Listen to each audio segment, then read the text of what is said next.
The demand for efficient energy and energy independence is at an all-time high as countries seek to revamp old technologies and discover new innovations to help increase domestic energy production. The fuel cell itself is far from new technology. In fact, the first mention of fuel cells dates back to 1838 in England. For context, the internal combustion engine was first invented in 1860. Fuel cells, specifically hydrogen fuel cells themselves, hold promise. The function of the hydrogen fuel cell produces only water as its byproduct, and the electricity generated from splitting hydrogen molecules can be used in endless ways.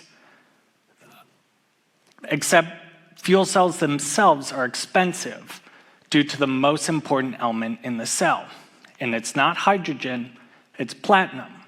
Platinum is great at splitting hydrogen and oxygen, but it's a finite resource and it's rarer than most elements on Earth. To put it into perspective, you'd need to excavate 60 million kilograms of Earth to be able to uncover the amount of platinum required for one fuel cell vehicle.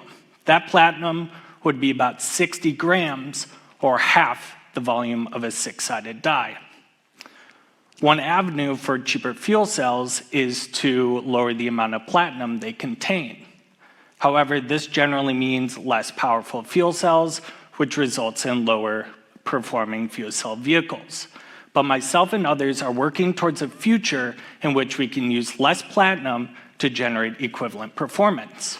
We seek to understand how the fuel cell works at the atomic level, observing the minutiae of the chemical interactions, striving to answer one critical question. How can we boost the efficiency of the fuel cell to lower the amount of platinum without sacrificing performance?